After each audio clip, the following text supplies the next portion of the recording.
Eny ary a, faly miarabantsika am'izao harivariva ny talata izao a. Misy vaovao roa zany a tsy maintsy ho resahantsika androany ary somary miavaka kely tsika satria mbola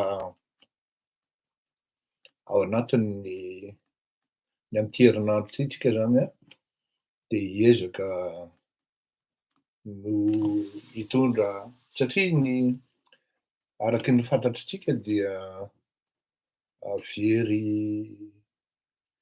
tsy hoe very fa nandao atsika ny akamatsika ny présidentsika any Madagasikara.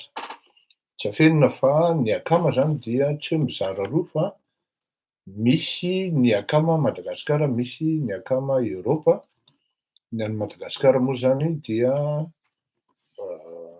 ny akama Omar Hussein Dieudonné no président sady fondateur niaraka tamiko izy, maromaro moa zay fondateur, 3-4 teo a.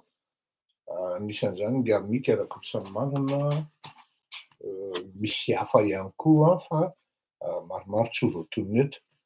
Fa reo zany anisan'ny tena fondateur tsy nazahoako alalana nanomana anaran'olona hafa de aleo gardien koa satria reny olona reny efa manana ny sampana nandianany ka sarotra aminy olazaina eto satria na miara-maka sary am'reny olona reny ary indraindray dia tenenina ny tena hoe mba miangavy mba fafao, ohatran'ny hoe fafanambaky ny tantara zany ka manahirana tsy ny fampiarahana le izy de aleo tsy tenenina. Fa misy maromaro zay ka ny tam'ty nanapa-kevitra zany hoe am'ty herinandro ty zany tsy hoe misaona fa fahatsiarovana izany akama Omar zany dia tena manompo an'Andriamanitra ary tena mivavaka. Tsy indray mandeha izy na indroa no na intelo manao firetatory, mivavaka, mitondram-bavaka ho an'ny firenena ary tena manao mihitsy izy ny amin'izany. Ka dia zay no mahatonga antsika hoe miavaka kely, tsy hoe miavaka kely fa miavaka be mihitsy ny fandaharantsika amin'ny zavatra amin'ny fomba hitondrana azy satria dia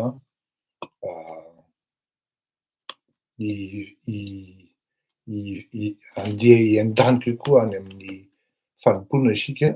Ny tenako moa dia tsy de manana iran'ny silamo loatra fa ho anareo zay manana dia mba andefaso raha ohatra ka fa ho alefako eto. Marina fa ny tena marina dia masiaka amin'ny Andriamaniny ny kristianina fa ny akama manokana dia tsy mbô manambanimbany na manivaiva finoan'ny hafa. Anisan'ny fanajana ihany koa ny fanajana ny finoan'ny hafa ka tsy de miditra amin'izay polémique zay isika satria tsy tsika no tompon'ny famarinana fa ilay Andriamanitra samy manaiky na ny silamo na ny kristianina hoe misy zao Andriamanitra zao, aleo angambany any ny itondrana azy ka dia alefatsika aloha ty hira ty ataotsika anisan'ny hira tena tiako izy ty ka dia alefako ifampizarako amintsika rehetrarehetra ampela-tananao Arianina.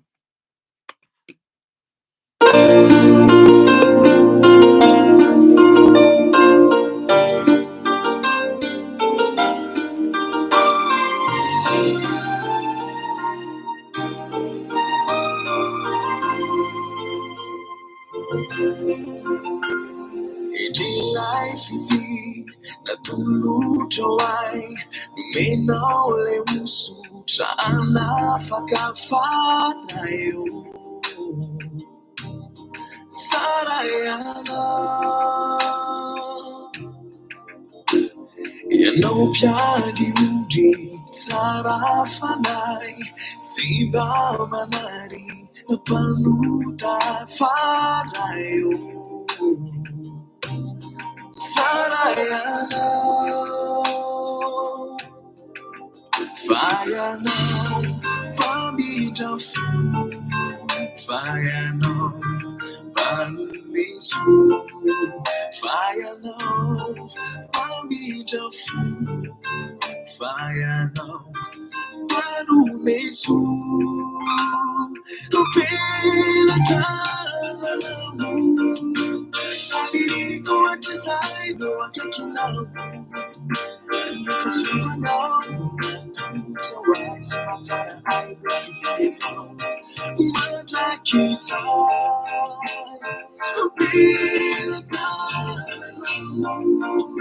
Sadirico at design, no one can know. If it's even now, so I see what's on the highway now. What I kiss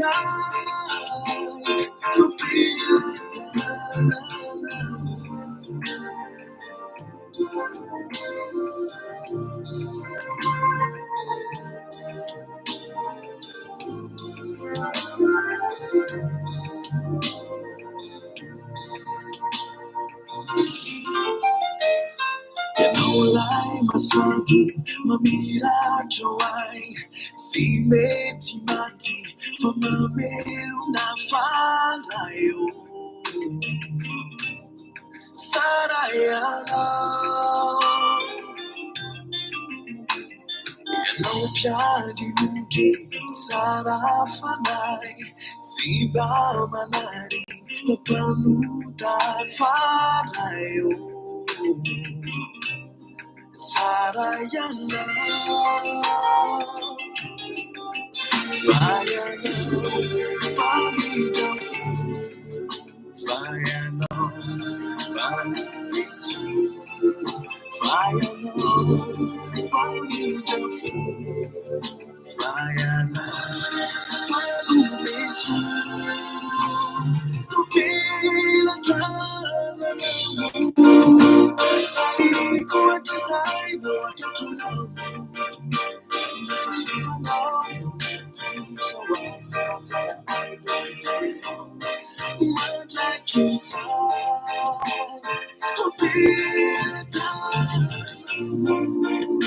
Sadirico at design, no one can know.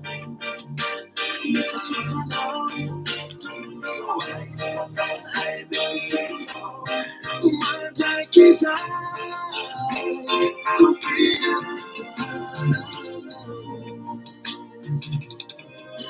Sarayana,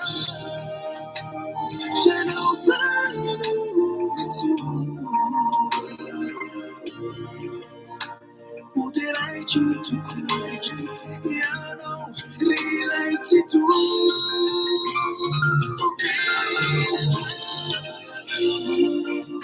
Sadirico at design, no one can know. If it's even now, so I see what's on the highway now. What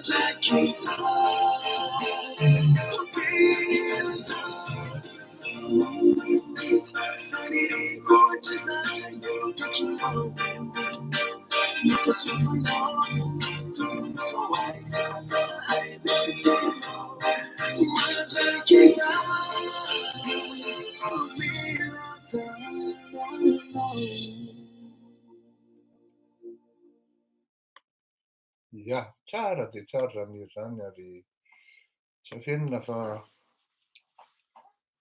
antsika tsy hoe mpanompo fa manompo sy midera an'Andriamanitra dia zava-dehibe ary tsy afenina fa tena manindrona. Bonsoir Madame Picard. Ary miarahaba anao Christian Ramarvahoaka. Manindrona ary tena tafalatsaka n'alina any amin'ny ozy ny tanora zay hoe ato friction antsika any mihitsy. Ça nous fait vraiment vibrer, ça amène une certaine sensation réconfortante moralement, spirituellement zany surtout zany zavatra zany ka zany hira zany ka anikana tsy afeniko anareo fa tena hoe saika tsy hanao aho zany fandaharana androany fa rehefa naheno an'izay hira zay nanomboka nanomboka omaly dia narefako tamin'ny storyako moa le izy dia nihaino anazy aho teo dia hoy zaho hoe ndeha hanao fandaharana fizarana an'izay hira zay amin'ny malagasy. Hira fotsiny zany hoe tena mba tiako hifampizaraina zany le izy. Kanefa ny ao ambadik'izay misy le vaovao maromaro ihany koa nilatsaka zany dia hoy zany hoe aleo manao androany fa na olona 50 ary manaraka ao tsy problème zany fa au moins mizara sy ny karazany. Dia ny fandaharantsika androany zany dia hiresakintsika momba ny resaka Îles Éparses satria misy takany hoe ohatra zao le navoakan'ny Midi Madagascar hoe la France défendra sa souveraineté sur les Îles Éparses. Resaka ihany koa tsika ny limogeage ny Andriamatoa Richard Randriamandrato satria tsara ihany apetraka amin'ny izy tsara hisian'ny fanadihadiana ary manazava ny saim-bahoaka amin'ny zavatra mitranga tahaka an'ireny satria matetika rehefa izy ny hoe limogé zay dia matetika ratsy ny fitrangany ary manahirana raha ohatra amin'ny fitenenana mieritreritra azy hoe tena mba lehibe ihany le olona koa olon-dehibe ary manana maha-izy azy fa tsy hoe n'importe qui dia tsara ary mendrika no resahana ny momba ny nga Richard Randriamandrato.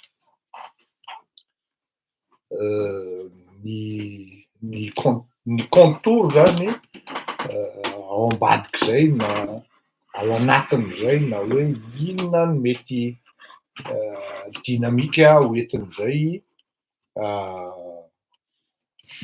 ino izy teo zay limogeage zay ao anatin'ny fandehan'ny fandehan'ny fivoaran'ny raharaham-panjakana atoato na aoriana kely.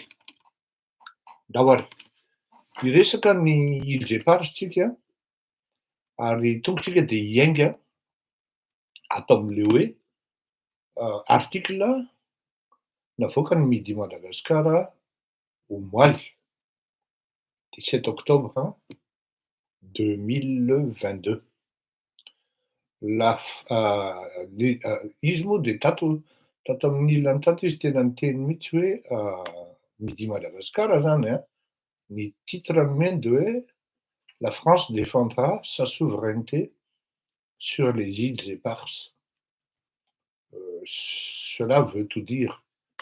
Aty izy de milaza zany a suitin'ny fihaonany Andriamatoa niditra moa izy io Jean-François Carenco nihaona zao tonga de meko atsika zany le article-ny Midi Madagascar hoe les îles éparses ne seront pas encore malgaches. Jean-François Carenco a souligné que le régime Macron n'est pas prêt à céder ces îles étant donné les contestations territoriales. Le régime Macron n'est pas prêt à céder ces îles étant donné les contestations territoriales. Aty ambany ary izy tena manamafy mihitsy hoe la partie française, la défense de la souveraineté française, la partie française ici affiche une intransigeance sur ce sujet et ne compte pas céder face à la restitution réclamée par Madagascar. Et je cite, il n'est absolument pas dans l'intention du président de la République française de baisser la garde, tant s'en faut, martèle Jean-François Carenco. Une cogestion est également écartée par la France. Ceci lors d'un entretien avec notre rédaction en septembre dernier. Zay zany hoe samy mahay teny vahiny daholo tsika mahay teny frantsay daholo raha tena hazavaina zany de hoe amin'ny teny tsotra dia tsy omen'ny frantsay ho an'ny malagasy mihitsy ny îles éparses raha mbola Emmanuel Macron aloha no eo. Fa ny rapitso no tsy fantatra. Tsara ihany fantarina ny procédure amin'ny fanaovana zavatra ohatran'izany. Efa nazavaiko teto indray mandeha indroa fa averiko amin'ny fomba fohy amina phrase anankiray tsotsotra ary miala tsiny hoe tonga de direct ny itenenako azy de aveo nareo manao recherche raha hitanareo fa marina mody aza manao recherche fa tokana amin'ny phrase mamita an'izany de zao hoe tsy manana pouvoir législatif na constitutionnel na institutionnel n'inona filaza azy Andriamatoa Emmanuel Macron qu'à de son propre gré pour les beaux yeux du peuple malgache de bout en blanc il décide de concéder les îles éparses aux malgaches. Zay ny aspect technique satria ny constitution frantsay mihitsy no mandrara an'izay na 1 millimètre carré ara ny souveraineté territoriale tsy azonao concédena na même à titre privé ary surtout concédenao amina état anankiray tsy manome pouvoir an'izany ho ana filoham-pirenena ny constitution. Tokony hoe ny filoham-pirenena dia hanapoaka bombe atomique na bombe nucléaire misy procédure be dia be andalovana amin'izany ary procédure contraignante. Zany hoe déjà zany Andriamatoa Emmanuel Macron lui-même aussi il ne va pas dans l'absolu aloha zany il ne peut pas mais lui-même tsy mieritreritra mihitsy izy hanome any du moins am'izao zavatra mitranga depuis 2 ans na 2 ans et demi suite ny première rencontre anazy sy Andriamatoa Andry Rajoelina dia tsy manana eritreritra na ohatran'iny ary izy. Ary efa nazavaiko teto zany fa io moa zao mivérifie hoe tsy la Frantsa mihitsy nandeha hanome an'ny malagasy na an'Andriamatoa Andry Rajoelina izy moa ny filoham-pirenena ka tsy maintsy izy no lazaina fa tsy hoe manana animosité am'le olona koa ny gouvernement tam'izao fotoana zao ny Île d'Éparse. Zay zany anankiray ny fitondrana frantsay. Fa ao anatin'izay zavatra miseho zay koa nefany dia misy zavatra ihany tsara enotsika mba ahafahantsika mahalala hoe andao ara hoe on va admettre que ça veut dire qu'on raisonne par l'absurde zany. Hoe iny zany Andriamatoa Emmanuel Macron manaiky de mibaiko ny député miaraka aminy sy ny sénateur miaraka aminy. De za aloha au niveau an'ny chambre basse na amin'ny assemblée zany anahirana ny ampaty an'zany, indrindra fa any amy sénat. Meko satria tamin'ny ary zay no anisan'ny nateritra n'Andriamatoa Emmanuel Macron tam'zany andro dia le fausse interprétation de entretien tamin'ny premier entretien izy milalala hoe on se donnera rendez-vous au mois de juin, il sera présent amin'ny fête nationale malgache. De za tsy tonga Emmanuel Macron tam'zay ary tam'zay de efa miteny ny filoham-pirenena malagasy izy fanapaka-hevitra tsy hoe là any amin'ny mois de juin, ce qui a pris vraiment le président français en faux, pour ne pas dire ouais, il était surpris de l'interprétation, sinon de l'intervention. Il était surpris désagréablement de l'intervention du président malgache par le biais des médias français qui étaient présents, du moins de leurs déclarations respectives. Tezitra tam'zay ary nivoatery tonga de tout de suite nanao demande d'explication tsy moramora zany mamerina an'le zavatra efa niteneniko any aho tsy mampanino zany. Nanao demande d'explication ny Rassemblement national tam'zay ary Ngia Mélenchon mbola tao anatin'ny Assemblée nationale izy sy ny groupeny nanao demande d'explication an'le filoham-pirenena.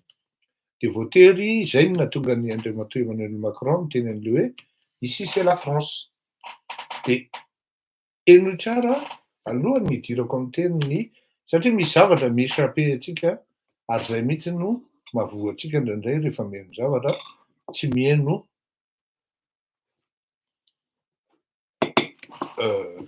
avec attention et avec un esprit critique, aussi observation analytique zany lazay fiteny azy. Enony tia Ngia Asselineau ty zany dia anisan'ny tena hoe mpanohatra François Asselineau, candidat présidentiel izy ty ary anisan'ny olona tena manohatra ny fitondrana am'izao fotoana zao aty à Frantsa, manohatra ny Andriamatoa Emmanuel Macron. Tena il est très présent zany sur les réseaux sociaux ary tena manohatra mihitsy. Tiako tenena anareo zany, tiako omena anareo zany hoe ahoana ny hevitry ny mpanohatra am'zany resaka hoe concession an'ny Îles Éparses ho an'ny malagasy zany, si on venait à admettre que Emmanuel Macron zany concédé an'le amela an'le tamin'ny souveraineté française satria zay le izy any amin'ny Îles Éparses ho an'ny malagasy. Dia eno kely ny tenin'ity ranamany ity de aza eno tsara fotsiny de fantatrareo zany ny hoe ahoana ny sentiment frantsay par rapport amin'io Îles Éparses io. Bien écoutez, non, je ne pense pas que si j'étais président de la République, je restituerais ces îles à qui que ce soit. Si d'aventure il y avait un véritable conflit qui apparaissait à ce moment-là, j'aurais recours à la Cour internationale de justice pour que c'est un organe de l'Organisation des Nations Unies pour qu'elle dise à qui appartiennent ces îles. Mais Ça va être ça. S'il venait aux îles, non, je ne pense pas aux îles, ça va sonner faire quel est. si d'aventure il y avait un véritable conflit qui apparaissait, bien écoutez, non, je ne pense pas que si j'étais président de la République, je restituerais ces îles à qui que ce soit. Si d'aventure il y avait un véritable conflit qui apparaissait à ce moment-là, j'aurais recours à la Cour internationale de justice pour que c'est un organe de l'Organisation des Nations Unies pour qu'elle dise à qui appartiennent ces îles. Non, Avejani, ni Tenen Rangari, non, sans aucune ambiguïté. Yoran ne Chapatikewe, à Aizawaja, Nafa Tikemame Tukwe, Metu, Anatena Janil Jepar Sanvetika, Juan Malakasi, Rasen, Tina, Blasen. Bien écoutez, non, je ne pense pas que si j'étais président de la République, je restituerais ces îles à qui que ce soit. Ça jamais. Nous ni Ten de Matou, Emmanuel Macron. Awanaten les Fadéan d'Arayan, Jan. Tin demandé, Awanaten ti Tirewa à l'île de Grande Glorieuse, notre biodiversité à protéger. Tin demandé à Matou, Emmanuel Macron,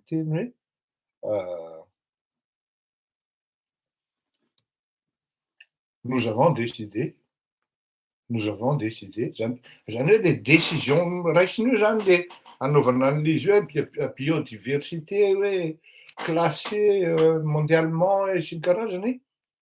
C'est une décision unilatérale sans qu'il n'y avait consultation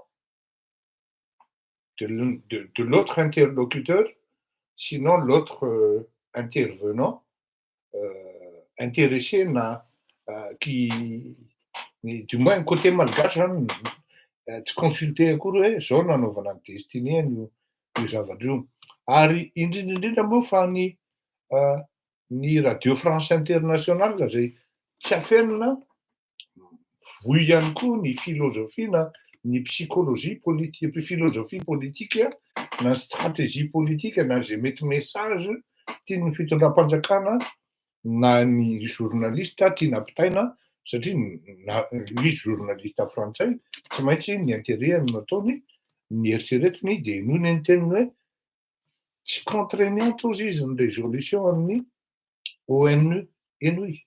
Cette résolution n'est pas contraignante. Donc rien n'oblige la France à restituer ces îles, sachant que le pays n'a pas intérêt à le faire. Oui, parce que ces 4 îlots minuscules, inhabités, entre 7 et 30 km² à peine, recouvrent plusieurs enjeux. D'abord, il y a la question de la souveraineté. À Madagascar, le D'abord, aussi, c'est la question de souveraineté.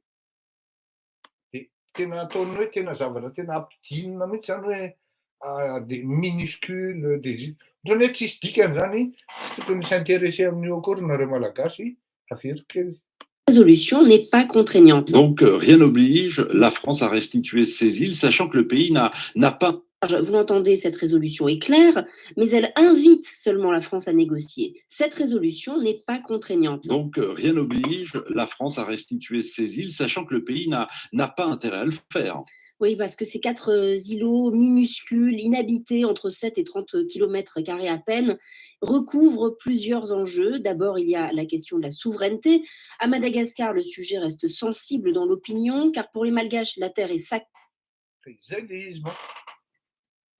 Les résolutions arctiques malagasy no fitahan'ny mpanao politika malagasy foana hatranehatrany fa ny namay dia hoe résolution ny famarinana zany nous a été toujours dite, la vérité nous a été toujours dite à moitié. L'ONU inviter na invite la France. Zay mihitsy ilay izy. Fa tsy ny contraindre en frantsay ny ONU hoe la France doit négocier na établir un pourparler avec l'État malgache, sinon la République de Madagascar. Tsy contraignante le zavatra ary zay no mahatonga an'le raharaha sarotra satria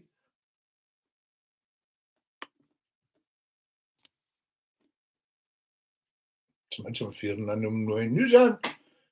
Ovaina ny terme-ny ilay résolution.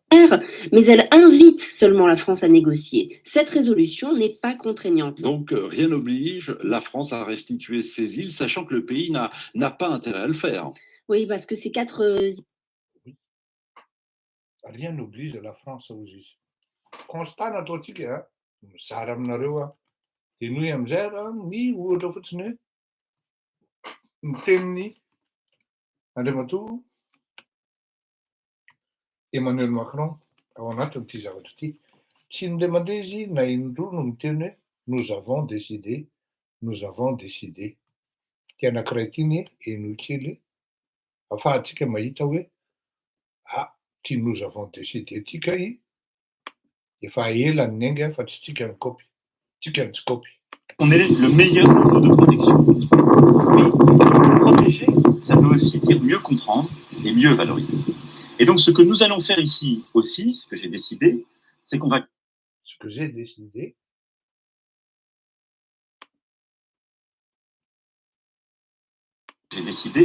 c'est qu'on va créer une base... Ici, ce que j'ai décidé, c'est qu'on va créer une base scientifique pour permettre à nos chercheurs, aux chercheurs du monde entier, de mieux comprendre, surveiller, connaître. J'ai décidé aux gens. Et nous, j'ai décidé aux gens, tant que votre colonel, la décision a été prise de manière unilatérale.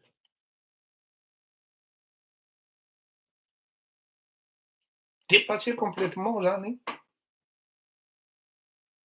le gouvernement na fitondrana malagasy teo anaty an'izay zavatra zay. Io manko ny olana amintsika malagasy zany hoe tsy fantatro hoe variana amin'inona ny amin'ny mpanao politika amin'ny tany zay mieritreritra hoe androso ka te androso na hoe mandroso ny zavatra ohatran'izany tsy mipasé inaperçu. Fa tena miteraka débat ngeda be zany hoe inona ny dika ny teneniny Andriamatoa Emmanuel Macron tamin'iny andro iny hoe j'ai décidé. Avereno io eno zay extrait zay fa ao anatin'io intervention io tsy indray mandeha izy na indroa no miteny hoe j'ai décidé. Ary tamin'izany de efa niteny hoe jamais Andriamatoa Emmanuel Macron amène Madagascar n'île Jeparche zany.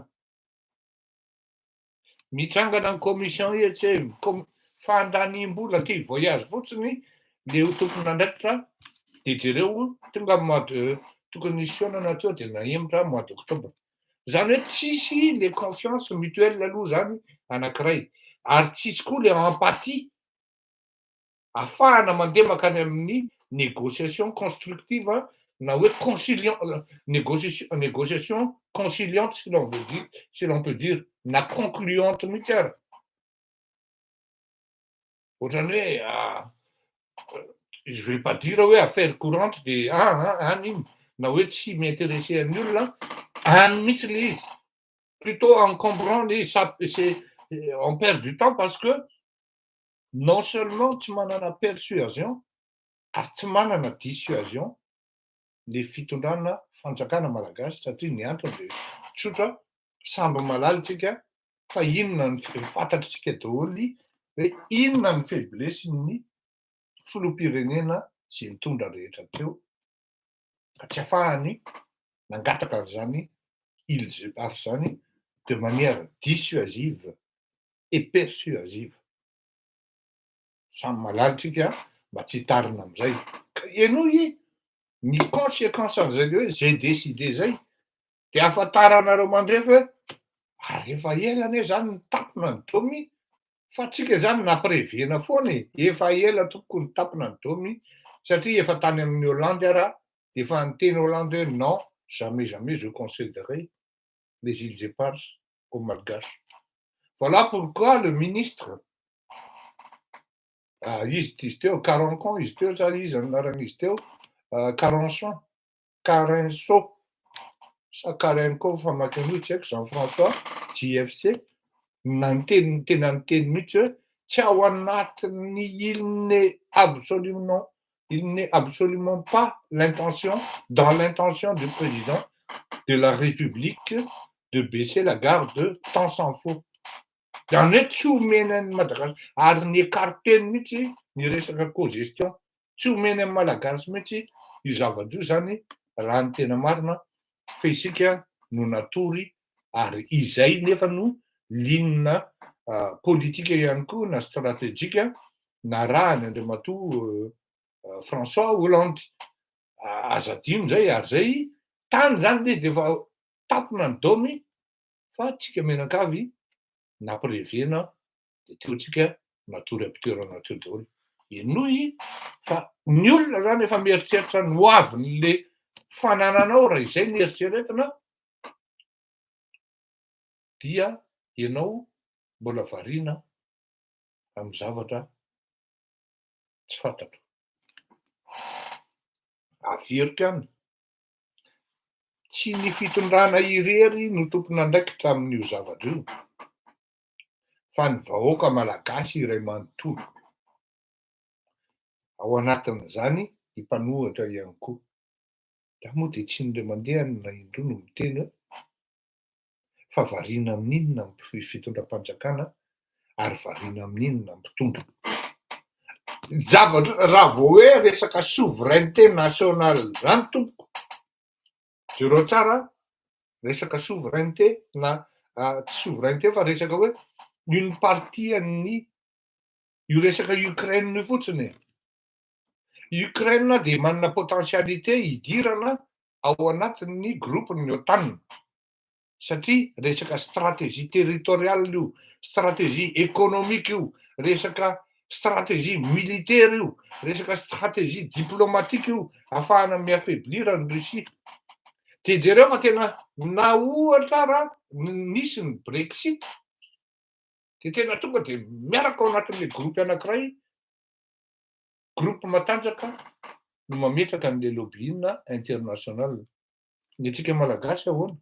Non seulement tsy mipetraka ny ady hevitra hoe inona ny dikan'izany j'ai décidé zany, tsy misy ny ady hevitra entre ny mpitondra sy ny mpanohatra, ny mpitondra tsy hitany nitondrana an'le zavatra sur quel bout prendre, ny entina koa tsy mahalala an'izay laoniny hoe ahoana ny tokony atao. Ny olona ao anatin'le revy efa mieritreritra zavatra hafa de noy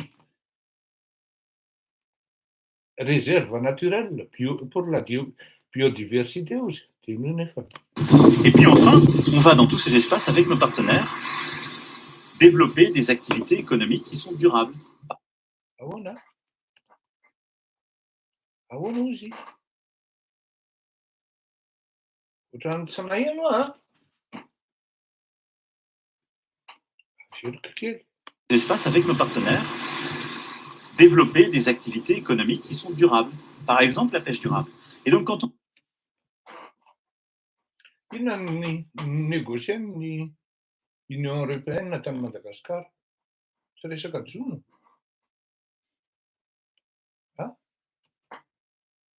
Raha territoire frantsay io zany. Raha manam-pahaizanisany.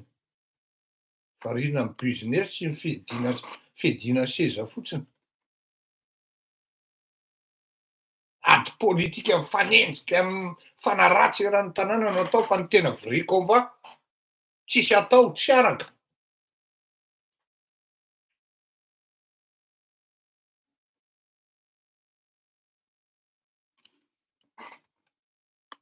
Et puis enfin, on va dans tous ces espaces avec nos partenaires développer des activités économiques qui sont durables. Par exemple, la pêche durable. Et donc, Voilà. Sincèrement, franchement, ne vous sentez-vous pas, nous, peuple malgache, vous, peuple malgache, oui, manipulés par nos propres gouvernants? Quand je dis nos propres gouvernements, ceux qui ont été là depuis et ceux qui sont là actuellement. Les termes, les résolutions invitent. C'est même pas un terme contraignant. Tu m'invites, je ne suis pas obligé à venir à ton invitation. Hein. C'est ce que je fais souvent.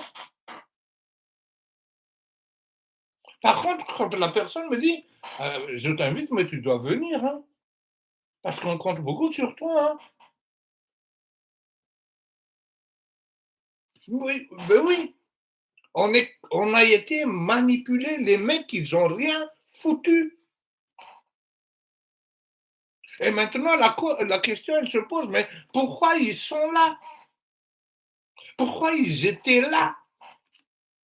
Alors qu'ils ne cessent pas de nous marteler, de détester la France, détester les Français. Kan efa ry zalahy matahotra an'le frantsay, matahotra an'le mpanao politika frantsay. Efa ela ny tapona ny daomy. L'objectif n'est pas de ça fantaine. Si vous demandiez mon avis, moi je suis de l'avis que la France ne donne pas ses îles au gouvernement actuel.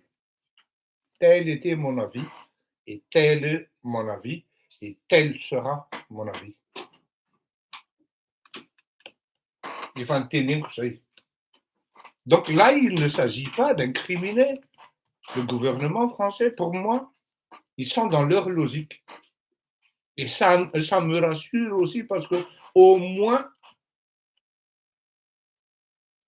on va protéger en bonne main le Zavadro. Satria na izary tonga rapitso karaha sanatria lasandalahy mbola zavatra afaka no miseho. Tsy ty fitondranty ihany nahitana scandale, fa efa nanomboka tany amin'ny 72 tompo 75 efa nahitana scandale.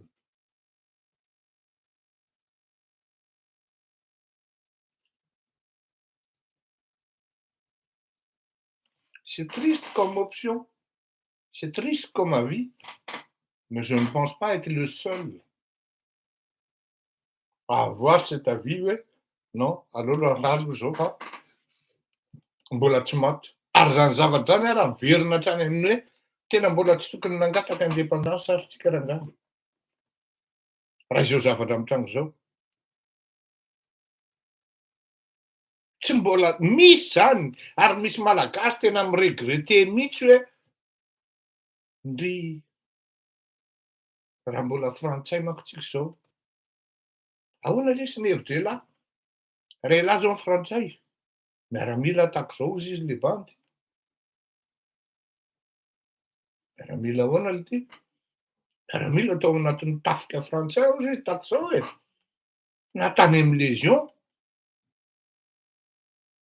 Avy indray le mpanao rugby tahaka izao ao anatin'ny ekipa frantsay. Manao rugby. Fa nidibingo tsika tamin'ity indépendance ity, tsy ny indépendance ny ratsy. Fa ny mpanao politika malagasy ny fatina alika. Fantatry ny malagasy ray manontolo zany ary be dia be amin'arivo ny amatapitrisany malagasy no miregrete an'izany, no manana an'izany constat non patriotique zany.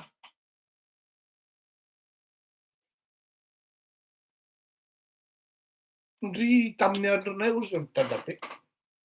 nareo ny tsy nahita zany marina fa nijaly zay fa au moins fitsaboana tsara, au moins zanaka afaka nandeha tany an-dafy mianatra.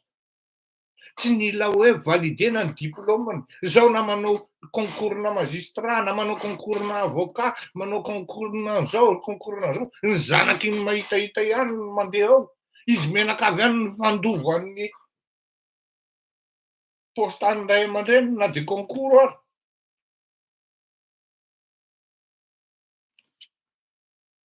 Le sentiment est là, est bien présent. Du moins la nostalgie. Efa ela ny dômy ny tampona de eo tsika no miseho ary eo tsika ny taraiky. Misy ifandraisany amin'ny zavatra miseho amin'izao fotoan'izao ny bras de fer amin'io resaka Îles et Parties io satria tsy afenina fa misy bras de fer tokoa io ka andresy ve tsika malagasy amin'izany satria andresy nefa hira ray de hiditra amin'le resaka iny tsy maintsy nazavaiko iny mako hoe non aza manofy ianao fa tsy eritreritra amin'ny an'io izy fa ianao fotsiny lolovin'ny olona satria tsy feno ny fepetra ahafahany manome an'io na hoe na sitrapony zany na tsy amby sitrapony non tsy any de izy dahoary.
Não precisa não usava marca. Não precisa não usava marca. Na fama da luz em frente. Na fama da luz em changa.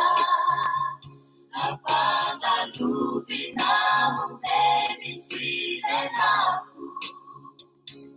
Aireni sadi kapu kanu. Atanga kuntana kutesusa. Atanga ku. Itara ku.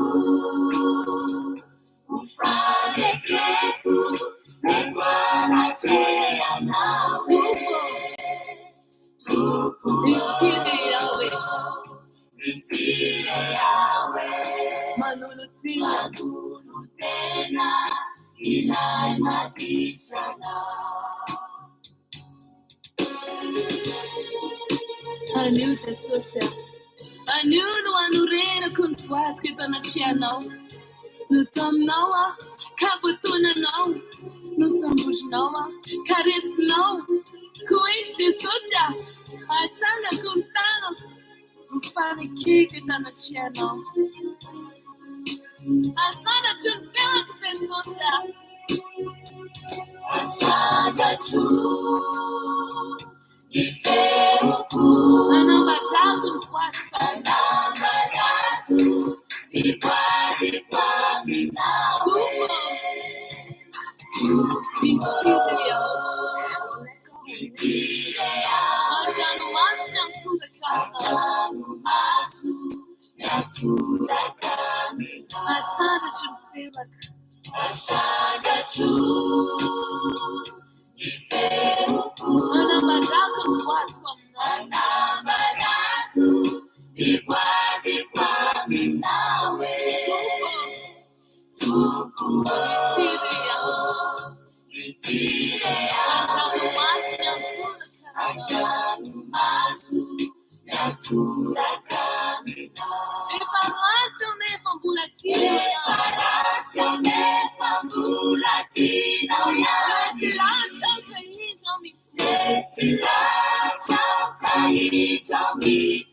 Eny ary tokoa hiresaka momba ny limogeage na ny tsy de tiako loatra manko le teny hoe fanapahana ny fifanarahana arak'asa na limogeage an'Andriamatoa Richard Randriamandrato, ministèren'ny affaires étrangères nandraraham-bahiny malagasy tsika. Zay raha ny fahafantarako azy dia androany nivoahan'io décret io ngambany raha tsy diso aho na raha ohatra ka izy moa tsy haferina fa efa fantatra le izy nanomboka tamin'ny zoma hariva hoe tsy maintsy afara an'izay ity zavatra ity fa ny tenako manokana tsy sanamoaka satria tsy maintsy mba respectena ihany ny source ny information na ny renseignement fa de ino moa zany no raisina zay no ahafahana miteny sy miresaka ny hoe akoatran'ny hoe il a pris de manière unilatérale sans consulter sa hiérarchie ny amin'iny fanapahan-kevitra iny. Tonga de tsorona ho anareo zay manao spéculation ny information na iny vaovao iny tonga de tsorona hoe sauf erroné ny renseignement na ny information amilena fa semble-t-il et d'ailleurs lui-même il a confirmé que il a pris la décision de sa propre de son propre chef. Zany hoe izy mihitsy no nanapaka an'le izy, nanapaka an'le hevitra. Zao alohany hidirantsika amin'le tena hoe votoatran'le izy tsara ihany aloha hoe jerena sy dinihana ny contexte manodidina an'izay ary inona ny mety dinamika oentin'izay zavatra izay limogeage zay satria tsika hoa manao observation tsika manadiady an'le zavatra mitranga de inona ny mety ho fitrangan'izay ao anatin'ny raharaham-pirenena androany nara-pitsina aoriana kely fa zafady toko mamelahako ianareo n'ankoatran'ny hoe zay navoaka ny Midi Madagasikara tsy afenina aloha fa Midi Madagasikara zany no anisan'ny hoe quotidien zany mba tsy hoe mba fa tena hoe professionnel raha zay ny ilazana azy satria tsy manana parti pris mihitsy izy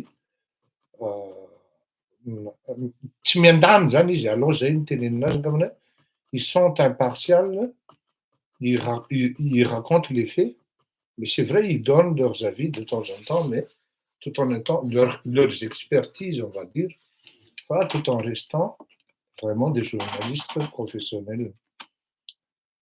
Fa androany dia ny RFI no vakiko na hoe tiako henoantsika menakavy ao anatin'ity resaka ity satria misy antony matoa miteny hoe RFI satria tonga de mazava be dia be, mazava ho an'ny mpandinika sy ny mpanaraka angambany hoe ahoana ary eritrereto à 15h16 tokony ho fantatritsika fa ny mandefa vaovao any amin'izany atao hoe takan'ireny structure ohatran'ny hoe France 24, TV5 indrindrindrindra fa toy ny RFI tony dia presque par minute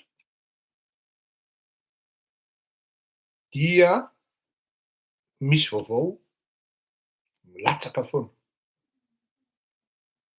satria zareo manana présence spatiale pour ne pas dire mondialement manana présence izy zany planétaire feno azy zao tontolo zao ary raha ohatra tsy manana olona izy amin'ireny de manana karazana olona mifanaraka amin-jareo manome vaovao karazana réseautage zany raha sanatria izy tsy manana représentant na manana présence physique any amin'ireny toerana azahoany vaovao ireny. Ce qui fait zany ny triage-na vaovao mivoaka amin'itony RFI itony de ratsy vaovao important, information importante, stratégique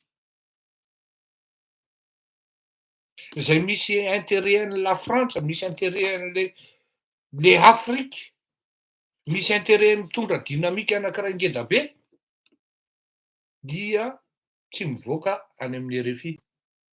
Ohatra zao teneniko nareo hoe raha ohatra andao hoe iza reny no voaroaka any ao anaty gouvernement raha premier ministre zao sanatria zany hoe miova de mivoaka amin'ny RFI zany. Mais ça dépend hoe dans quel contexte koa. Fa raha ohatra zao hoe ministre ny commerce sanatria zany non, andao atao hoe ministre ny information tena mety tsy mivoaka amin'ny RFI zany. Sako miteny anareo zany mety tsy mivoaka zany. Fa raha ohatra hoe miditra ao anatina contexte hoe ao anatina relation bilatérale entre en France sy Madagascar indrindrindrindra zao contexte zao dia mety hivoaka hoe iny zany raha matoa lalakina miteny hoe je ne suis pas d'accord avec le gouvernement malgache, moi je soutiens le processus initié, sinon la sanction suite à la résolution prise par l'ONU, je soutiens Uzi Jarmame adhésion joué, ça aussi, Manakia, fa, Tisun, Russian, qui faut représenter la toute la latine. C'est ça, les avadams, sauf tout ça. C'est un faux comme les refines. Par contre, la toute la latine, ouais, des chaka, Rouvan, Vorokazi, mais ton bon faut qu'il y ait un coup, quelle chance. Par contre, des chaka humeur, nous, Vorok, la latine, faut mettre une faux kazan. Le ministre malgache des Affaires étrangères, limogé, après son vote condamnant les annexions entre guillemets et tout en majuscule et rouge. Le ministre malgache des Affaires étrangères, limogé, après son vote condamnant les annexions illégales de la Russie sur l'Ukraine. Les annexions illégales. Tout le monde de Vokarous Berry, à peu près sûr à faire. Il faut que tu en attendes il faut que tu en attendes urgent, ils ont dit. Mais ça dépend de pas de c'est tu vas urgent. Et dis-moi, tu retermes de nouveau que le ministre malgache des Affaires étrangères, limogé, après son vote condamnant les annexions illégales de la Russie sur l'Ukraine. Les gens, et nous savons. Le désormais ex-ministre des Affaires étrangères confirme l'information. Il a confirmé l'information, il a été vraiment limogé. Mais ce n'est pas tout. Ça, c'est connu par tout le monde. Et ajoute avoir pris cette décision en son âme et conscience. De son propre chef. Il s'était dit, non, je vais voter pour sanctionner. Et ce n'est pas tout. Je ne pense pas avoir mis en danger, je cite, Richard Randemandat, je ne pense pas avoir mis en danger l'intérêt de la nation en votant ainsi. L'histoire jugera la suite, a-t-il conclu. Se référencer, vous référencer, j'en ai, Amni, à Vovon, Vokanirifi, Andouane.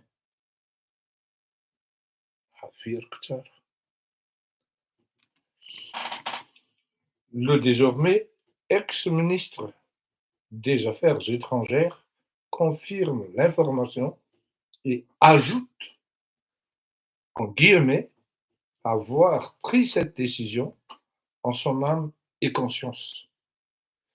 Encore en guillemets, je ne pense pas avoir mis en danger l'intérêt de la nation en votant ainsi. L'histoire jugera la suite. Saizani, Inuku, Niezagamuza, Yansumnistra, Fatsafianku, Apanichetina, Chananaku Nimeroni, Niezagayankua, Nantan Fianni, c'est membre du gouvernement, Yen est un cabinet en Philippines, Fatsisi, Namad. Fitizani, le téléphone n'a Nistamudia, Matatiraka, Tamnura Nitsukazi, Satiti Zawaman, la numéro, enfin, ou le CAFA, c'est Yafa comme on a interviewé, Satsman directa, Tsman téléphone nefa, Tsmen le la lise. Et ici, nous, information fiable, je ne pense pas avoir mis en danger l'intérêt de la nation. Contexte géopolitique actuel. Ça fout tout. be ny rara. Efa niteny ateto hoe tsy te hipetraka amin'ny plasin'ny filoham-pirenena raha izaho amin'izao fotoana izao. À une différence près, nametraka teto tam'lady hoe inona ny postura tokony hapetraka raha iny ara ny décision efa lasa. Quel statut? Non, quelle sera notre posture vis-à-vis de cette décision, par rapport à cette décision, vis-à-vis de nos partenaires internationaux. Nomeko ny solution hoe diplomatie tous azimuts et politique tous azimuts. Mazava ho azy fa tsisy nieno zay, ary tsy mba de fombantsika malagasy loatra ny mieno sy mankatoa ny tolo-kevitry ny hafa fa mankarary antsika ny mieritreritra hoe hevitry lerio fa tsy hevitro de mety hanahira zany, ary ao angamba ny sasany mety hanao improve mihitsy na hamorona hoe inona no mety équivalent zany tous azimuts zany. Voalohany indrindra aloha tsy hanao alignement satria efa niteneniko le izy hoe zany resaka hanao alignement zany anachronique zany amin'izao fotoana izao. Satria le izy non seulement tsy bipolaire intsony fa bipolaire hybride amin'ny hetsiko azy, satria ao anatin'io bipolarité io misy multilatéralité. Bipolarité hybride, c'est mon expression, mon terme technique propre, c'est un terme technique propre à moi. Bipolarité hybride. Hitandrezany nareo any amin'ny voambolana diplomatika tsy ahita an'izany, fa teto nareo no nahita an'izany. Bipolarité hybride le izy satria misy semi multi latéralité. Ary eo mihitsy maha-compliqué an'le zavatra satria raha tsy manana analyse pointue ianao, raha tsy manana au moins ianao averti na enseigné, initié ao anatin'izany zavatra zany amin'ny arcane amina décision ohatran'izany de tsy ho hitanao le izy. De nomeko ny solution hoe tous azimuts. Manahirana ary tena de manahirana ny contexte géopolitique amin'izao fotoana izao satria tantôt maresy ny Rosiana, à un moment tantôt maresy ny Ukrainiana. De tsy hita ihany, arak'le teneniko taminareo moa hoe rehefa niendray le vaovao zany de tendra-manandalo tamiko teo tany amin'ny volana marsa hono zany ny MMM de efa niteny hoe manamehiko any Rosiana zay. Tena hoy zany de tena tsy menatry mandainga very le rony. Zany hoe mahita zany rahalahy le iny le Ukrainiana nanao avancé iny am'le reconquêten'le territoire de tonga de nitsamikina ny MMM fa tany amin'ny volana marsa zay no niteny hoe diso ny Rosiana manao an'io. Faut même pas angambany à peu près 3 semaines izy nanao an'izay na un mois. Tapitapika eo ny manomboka mandresy indray ny Rosiana zao satria ozy le Armageddon hoe za tsy sacrifier miaramila intsony fa mpatitako à distance io. Manana an'izany moyen zany ny Rosiana. Io zany makatsy anao maty, makatsy anao maty. Misafotofoto be le raharaha diplomatique na le géopolitique international. Or nefany io situation géopolitique et géostratégique na le diplomatie ho apetrakintsika ao anatin'le izy raha tsy manana an'le ahoana re filazana zany azafady tompo. Ohatran'ny manahirana mako ny teny zavatra hafa fa aleo hitako hoe aleo re nareo manoratra an'l'izy hoe raha tsy manana inona de mba afaka hoe manapaka hevitra am'le izy, maka option am'le izy fa ohatrany hoe lasa ary io tsy adidin'ny filoham-pirenena rery marina fa izy no mitondra ao fa ny gouvernemental ray manontolo, ny assemblée nationale ray manontolo, ny sénat ray manontolo, tout ce qui est intervenant dans la vie et même moi j'ai donné ma proposition hoe ity ny chemin tokony arahana. Ny mpanohatra de tokony hanome daholo hoe ity ny solution. Mandray le filoham-pirenena tsara, tsy mandray izy tant pis pour lui. Satria ao anatin'ny hoe ady mafy tozy ny ray manondra isika malagasy amin'izao fotoana izao. Donc le silence, nos silences d'hiver nous rend complices. Amin'ny zavatra anankiray hoe complice ino izy teo amin'ny zavatra anankiray ratsy izay mety hitranga amin'ny firenena. Ity tsy resaka hoe bonsoir madame Vangra Ramanarivo. Ity tsy resaka hoe intérêt intime na ny Mapara na ny IRD na ny RMDM fa intérêt ny firenena mihitsy ilay izy hoe raha vao diso paikely dia very amin'ny katesisitsika menakavy. Ary rehefa very lany taona firy tsika naka option anankiray gâteau ny fanarahana mofo dipaina ny tonga. Anondrana vary ny fanarahana amin'ny labary amin'ny 3 maraina ny lasa antranga. Papier hygiénique confort ny eritreretra ny papimady ny tonga. Tsy mamely an'inga Patrick Rajonary akory fa miala tsiny satria tamin'izany izy tsy afaka manafatra any amin'ny firenena européenne ny taratasy izay mety mba matsaratsara ny fitombenantsika menakavy.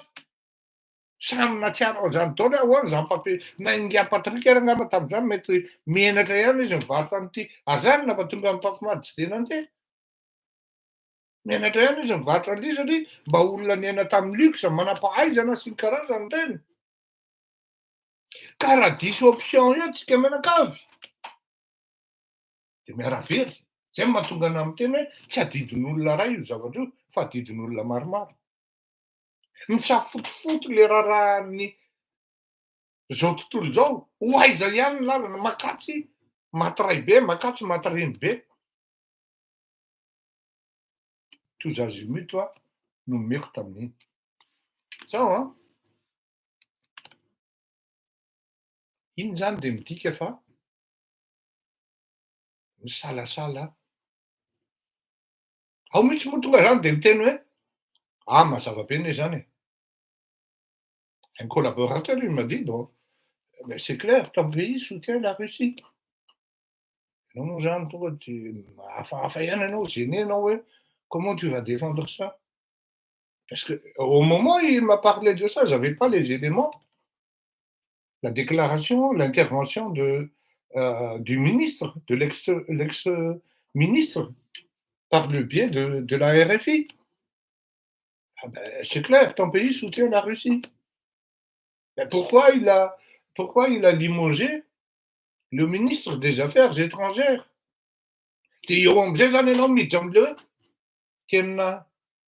Mipetraka zany le bras de fer zany, izay no antsoiko azy teo hoe bon, ils épargnent tsy omena anay. Bon, zay koa zany tsy anao OTAN. Na OTAN anaraka anareo. Satisfait zay an'ity. À ce moment-là, on peut applaudir le président actuel parce que c'est un acte de bravoure. Tena patriote izy zany e.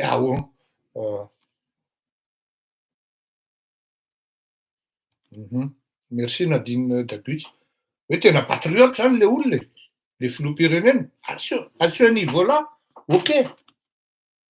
Mais encore, allons on va opter, je ne dirais pas de manière absurde, mais admettons, c'est-à-dire dans le constat, dans les faits, il est bien clair que tous les ministres limogé dia tsy d'accord voter les sanctions fandeha teny le hoe azoko an-tsaina zany mieritreritra ny filoham-pirenena hoe tsy tokony voter là fa tokony natao là ny s'abstenir amin'ny malagasy. Araky ny teneniko hoe tany amin'ny voalohany mihitsy no diso isika malagasy satria tsy manana mpanolotsaina, manana vision. Gouverner, c'est prévoir. Autant aussi pour la diplomatie. Si vous n'avez aucune stratégie, aucune idée, du moins une idéologie qui va vous mener vers un chemin qui vous guidera, c'est pas la peine nous lasa ou leader iraisam-pirenena. Zay no natonga n'anteny hoe raha mba nisy nanoro ny filoham-pirenena hoe monsieur le président, azany 85 km vitanao zay tsy m'intéressé nizana izy eto ambonin'ny tany afa-tsy ny olona manodidina anao, azany 35 km, azany terrain de sport, ça n'intéresse personne. Fa raha ohatra hoe araky ny teneniko tamin'lady nisy travail de lobbying, efa fantatra hoe am'izao septambra fivoriana, am'izao septambra ny fandatsahana ny fanaovana ny vote io, de mba nisy travail de lobbying nataona ambassadeur itinérant na groupe de sages malgaches mitety an'ireo firenena maromaro misy 300 izao na 5 afaka manangana bloca, tsy hoe terre bloquant zany raha aty amin'ny société privée fa ça peut être c'est un groupe, c'est un nouveau groupe, c'est une nouvelle dynamique parce que le temps change, le contexte change. Comme je viens de dire, ouais, c'est une bipolarité hybride. Personne n'a dit ça, mais c'est ça le constat actuel. Vous allez dire bipolarité, mais finalement, dans le fond, la forme c'est une bipolarité, mais dans le fond, il y a une certaine une question multipolarité dans les actions et dans les approches. Donc, vereno zany raha vao tsy ao anatin'le arkanina na le méandre le grande décision, de zay no natonga hoe raha nisy tokony nisy zany le groupe des sages ary olona manam-pahaizana amin'izany atao hoe relation diplomatique, relations internationales. Manana malagasy tsika expert an'izany any Russie, manana malagasy tsika expert amin'izany aty à France, manana malagasy tsika ao Madagasikara, Ranjeva Raymond tompoko. Afaka raha resahanao amin'ny Ranjeva, mialatsiny ray aman-dreny, mialatsiny professeur. Fa raha izy tsy mamenatra ho amin'ny mangataka ressource amin'ny olona zay mety tsy mitovy hevitra aminao, ça ne peut que nous enrichir. Za zao rehefa misy zavatra tsy fantako, tena lazaiko anareo, tsy indray mandeha nareo na indrono na iano na melany ray aman-dreny Norberlala raha tsy rahonana. Mais ça ne veut pas dire que la personne elle est nulle. La personne elle est nulle. Il y a des trucs que j'arrive pas à maîtriser, je l'appelle. Ray aman-dreny mba misy ohatran'izao, zao ny tantaran'izao, ahoana n'izao, ahoana ny hevitrao tamin'io, inona ny zavatra nitranga marina, de mamenatra ve ny miantso an'izany, miantso tamin'izany andro. Misy crise ny Covid, miantso André Mathieu Emmanuel Macron, avy laisany ety. Avy nareo ry Marine Le Pen, raisina amin'ny fomba miady ao amin'ny palais. Fa tsy mbo nizarina an'izany atao hoe misy fanetretena ny malagasy, na de hoe malaza raha ny malagasy manetry tena, tsy mbo nizatra manetry tena, tsy ny mpitondra amin'izao fotoan'izao ihany, fa na ny taloha tsy ny ray aman-tena indrono tenenina hoe mba mifandraisinareo, mba asivosihatra ahafahanareo mifampidinika. De aty amin'le efa tonga aty amin'le faute grave izy, anytsika menakavy, nareo menakavy aloha fa tsy za, vao mifametriny daholo hoe fa ahoana kosa izy noroahana raha fa nga izy rery ny tokony andraikitra tamin'ny fanapahan-kevitra tamin'ireny, fa ianao ve zany manohana ny Rosiana, ianao ve zany manohana ny Frantsa, any daholo tsika zany raha vao hoe andeha critique na andeha hanao constat, tsy mahalala ny genezin'le zavatra akory, de tokony hoe mba réaliste zany, au moins mba manana relativisena le zavatra atao sy le critique atao. Fa tonga de zay tratra eo de mamay. Zay nahatonga any amin'ny ty tanindrazana azy zao de misy soratra mihitsy hoe ho tratra seul eo ny filoham-pirenena. Andry Rajoelina zany. Raha nanana mpanolotsaina na ay ny filoham-pirenena dia niteny azy hoe monsieur le président, ty ny tokony kabarinao. Fa ahoana? Olona raha jereko aloha le firafitsy le kabary, ny intervention, ny discours ny filoham-pirenena, araky ny teneniko nanaovako critique, observation acerbe teto hoe olona mbola tsy nandihy tany amin'ny ONU no formule an'iny kabary iny. Ary hita mihitsy hoe olona mba hoe mahay miteny frantsay dia mba miteny. Fa à la limite nivoana français na licence tsara be indrindra ny nivoana français nanao an'iny kabary iny. Ary tsy malaly inona amin'izany atao hoe inona ny kabary tokony hoentina eny amin'ny ONU. Inona ny antony ilana le travail de lobbying? Ahafahana miconvaincre an'ireto sady erovanao ny intérêt-anao koa. Azo atao tsara mihitsy zany ohatran'izany ny zavatra nitranga tamin'ny resaka non alignement tamin'izany epoka zany, izay averika any fa anachronisme zany amin'izao fotoan'izao. Tous azimuts no in time sady on time amin'izao fotoan'izao. Donc zany ny olona miteny hoe on a voté ça mais tout en étant neutre. Il n'y a pas de neutre zany amin'izao fotoan'izao. Tous azimuts ny fiteny.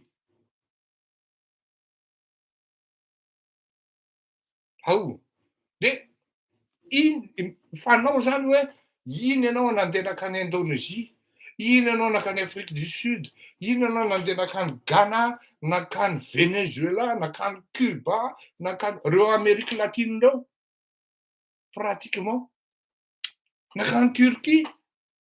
Hoe nareo no leaderan'ny Turquie nefa manao tous azimuts e.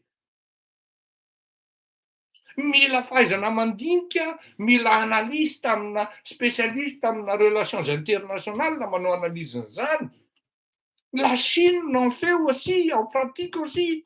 L'Inde, mais tout en restant dans le giron des Russes. Mais quand il s'agit de leur intérêt national, leurs intérêts nationaux, dia hafa ny option. Azafady toko amin'ny tabatoko. Oui. Dia hafa ny option raisin'le firenena. Tous azimuts. Tsy hoe raha ny sanctionné ny Rosianina, isika dia midika zany hoe tapahana amin'ny fifandraisana amin'ny Rosianina. Pourquoi on va d'un autre extrême vers l'autre extrême? Tsy adala ny Amerikanina nametratra, ary mba misaotra an'Andriamanitra ny tena mba nanaraka an'izany parcours zany, izay any amin'ny Harvard hoe PON zay, programme on négociation. Tany amin'izany fianaran'izany no nisy an'izany atao hoe conflict management voalohany tany amin'ny taona fitopolo tany. Izay ny ilana an'le hoe maka mpanolotsaina ve ianao Andriamatoa Filoham-pirenena? Tena efa nifonako taminao iny. À quoi il sert? Comment il s'appelle le vieux de Fort-Dauphin là? Là maintenant, on parle de Mika. C'est un vade que lithium.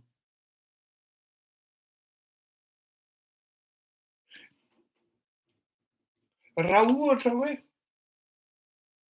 izare tsy mampanino ahy miteny an'izany misy olona aty azy raha teneko an'izany. Raha ohatra zao makany Ilias Akbarali moa ny anarany iny, conseiller spécial ao anatin'ny SADO cabinet, ny filoham-pirenena, tsy tokony olana amin'izany. Mahay amin'ny resaka réseautage économique mondial, international zany olona zany. Quel est un simple spéculateur qui a réussi. C'est vrai, il a réussi. Et c'est admirable. Je l'admire beaucoup. Mais sans plus. En quoi il peut conseiller un Filoham-pirenena?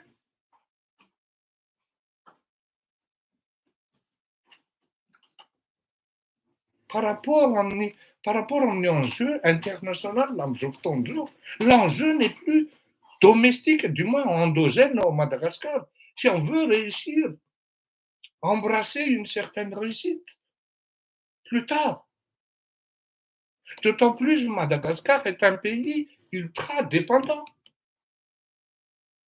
À la limite, l'observation n'est pas destinée uniquement vers le flou pyrénéen, mais son entourage. Mais demain, peut-être, vous me direz, ouais, discrètement, autant faire comme ça ne tient pas de... les flous pyrénéens, nous. Oui, oui, niena zany za, Bruno Rasoul. Niaina tamin'ny politika toy azimito mihitsy, Ratsiraka, saotranao, tena marina zany. Satria tamin'ny fanahy Maivay tamin'izany andro zany, maty ahozy izy Ramakato, maty Ramakato, toy azimito no ataoko. Ary aza adino fa anisan'ny tiafan'ny olona rehefa nandray fitenenana momba ny non-alignement Ratsiraka tany amin'ny taona 1977. Izay ny ilaina an'ilay mpanolon-tsaina mahay. Fa tsy ministra variana manao business, ministra hafa ny sekteurany, any amin'ny ministeran'ny vato izy no mitsefatsefaka. Ary amin'ny ranony andraketiny, voaroroy ary amin'ny volamena. Nefa tokony manana hoe de quoi on doit vraiment réfléchir actuellement? L'enjeu international. Fa ahoana misy firenena afrikanina mahazo vola avy any amin'ny Banque mondiale, tonga de plusieurs milliards de dollars. Nenao 400 millions. 400 millions, 100 millions d'efa mitehaka. Tsika mihitsy, dans l'ensemble, tsy manana envergure. Oui, tsika mihitsy, force de le reconnaître. Eto zany conscientiser le hoe tena malagasy dans l'ensemble. Tsy hoe ianao manko rehefa miteny zany de hoe manahirana lesy Fleury le miteny. Roviana ihany zany vao afaka hiteny. Raha miteny lesy de lazaina lafa misy fomba sy misy forme ny fomba tenenina, fomba itenenina. Raha ohatra ianao manompa olona, c'est tout à fait normal. Ka voasambotra ianao. Fa raha ohatra ianao miteny amin'ny fomba de manière respectueuse, sa zao miteny ianao, tena sûr et certain,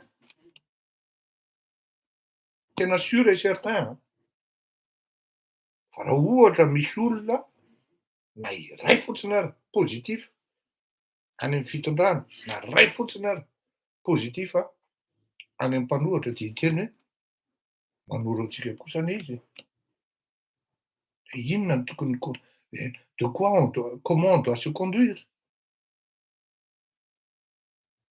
Izy zany tenen'izany hoe tous azimuts no tokony atao politika antsika malagasy, ary zay no tokony atao haut et fort. Roviana indray misy grande réunion na assemblée générale any amin'ny ONU na hoe fihaonan'ny samy ministra. Ndao rangahy io napetraka, tsika malagasy ny initié an'io indray voalohany. Satria aza ity fa ity Ukraine ity ne. Ce n'est qu'une question prémisse de toute une série de conflits. Fa maromaro ny économiste zao no miteny hoe nareo no mieritreritra hoe guerre territoriale io na accaparement na hoe invasion, plutôt économique et plutôt géo-économico-stratégique. Je prends en témoin un certain sénateur Hirs. C'est une nouvelle guerre io, nouvelle forme ana guerre. Fa ny fiseho an'io mifampitifitra sy mifampitarika fa misy économie, forme ana économie anankiray zay faharoa alternative na choix anankiray faharoa tokony hipetraka ary apetraka reo samyreo eto amin'izao tontolo izao eto amin'izao tontolo izao. Ka raha mahatsapa ny olona hoe tokony ekena io, tokony apetraka io dia milamina ho azy ao higery io. Autrement, tsy lamina io. Satria là, il s'agit d'un intérêt colossal.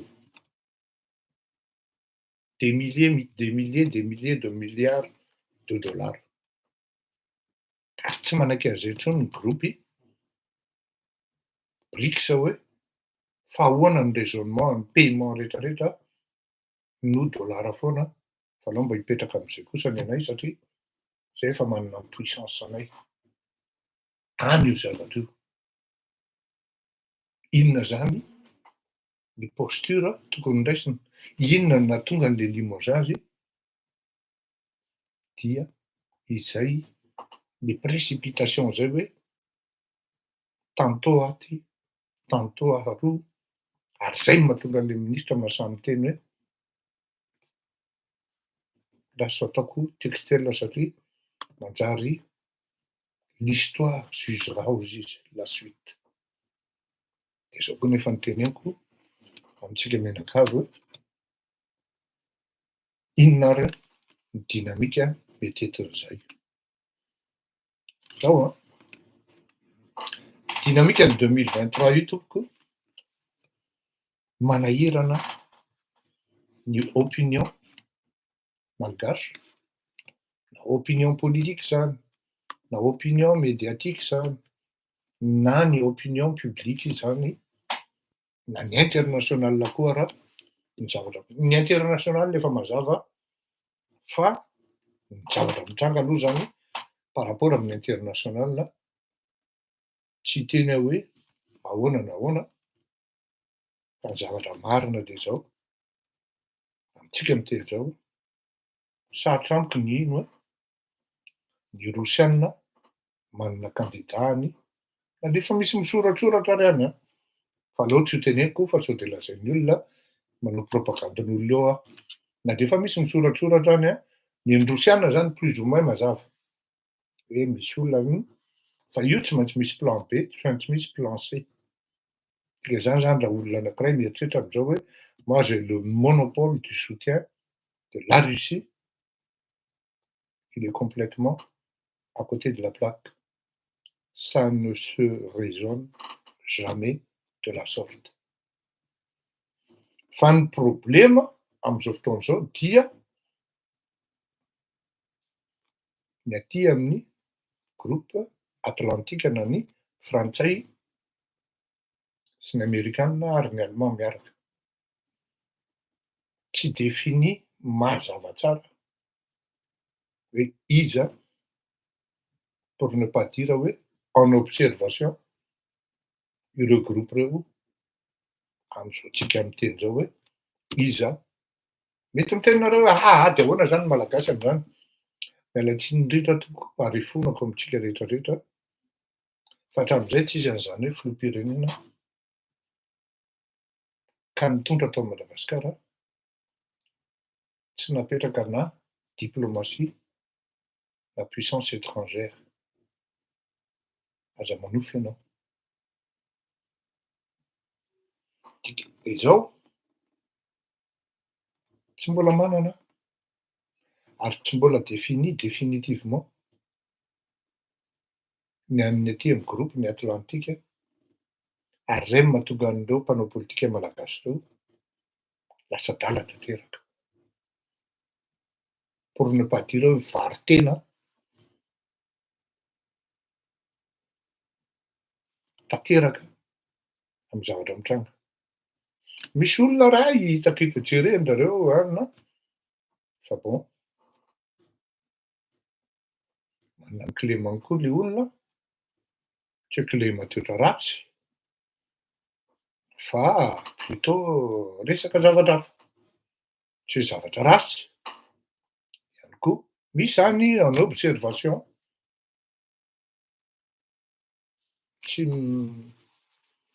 mamoaka tsy afaka betsaka ny zavatra tsy azoko tenenina fa au moins teneniko aminareo ny olona miteny anareo hoe manana candidat ny groupe atlantika any Madagasikara amin'izao fotoana izao dia miteny aminareo fa diso. Inona zany ny zavatra mitranga? Cela pourrait venir de partout.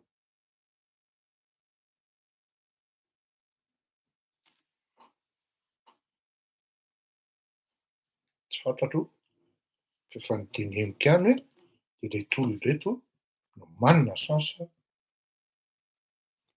chance betsaka amintsika miteny zao hoe mety ho filoham-pirenena. Fa nolazaiko zay hoe Rajaona Romampianina Hery, Marc Ravalomanana, Andry Nirina Rajoelina, sy teny Randriana Soloneko.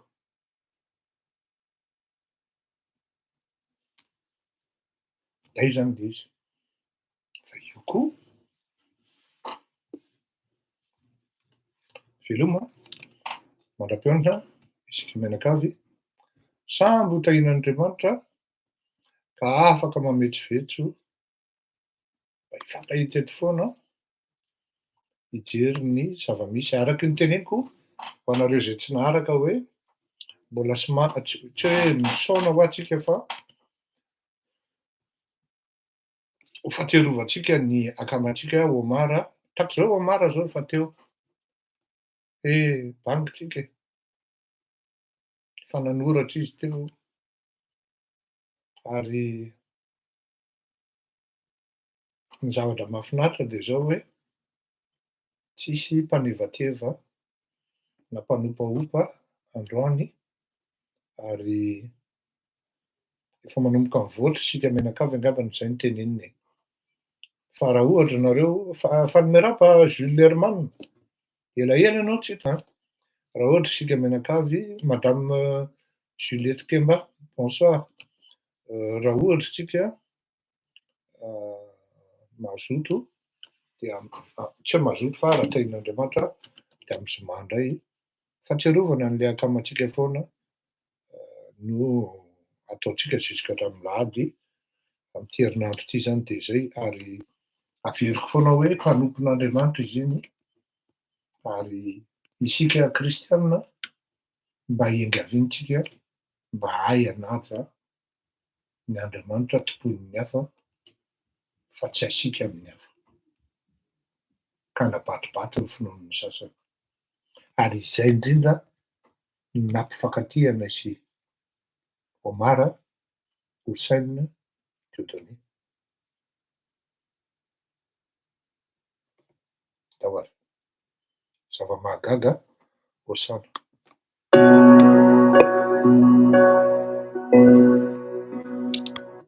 Sady fanaovam-beloma io no mandram-pona ho antsika mpiaino sy mpanaraka. Zarazarao ny émission-ntsika mba hiainoany ny hafa ihany koa. Mandram-peona tompoko.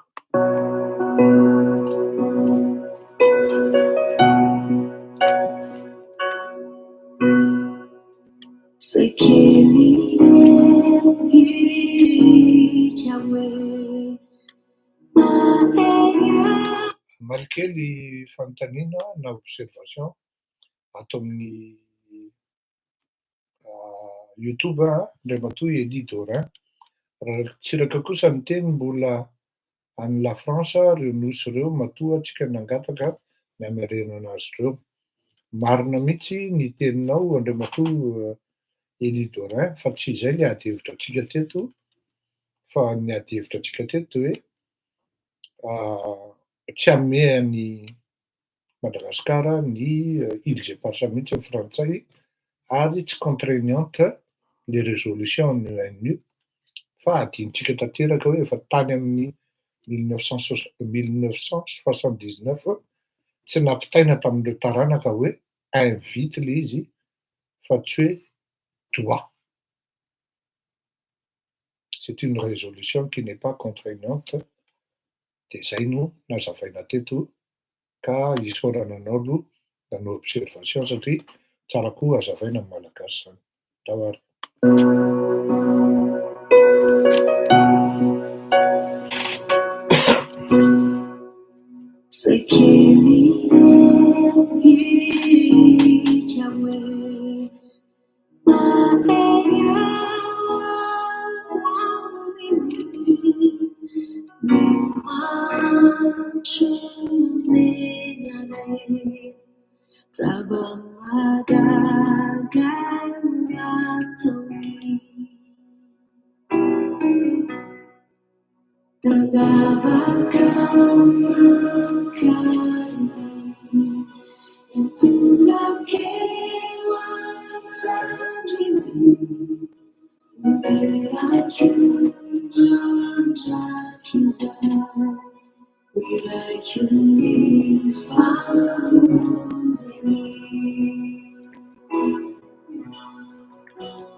Dia mitondram-bavaka an'ireo mpanao politika malagasy na ny mpitondra na ny entina, ingany mba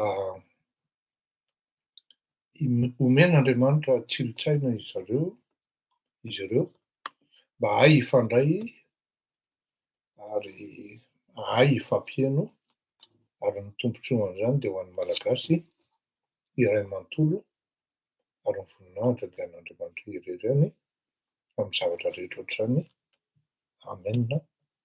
Mandra-piona tokoa, veloma mandra-piona, veloma mahafinaritra. Amin'ny zoma hariva indray ny fotoanantsika, raha tsy misy zavatra maika angaha. Mandra-piona.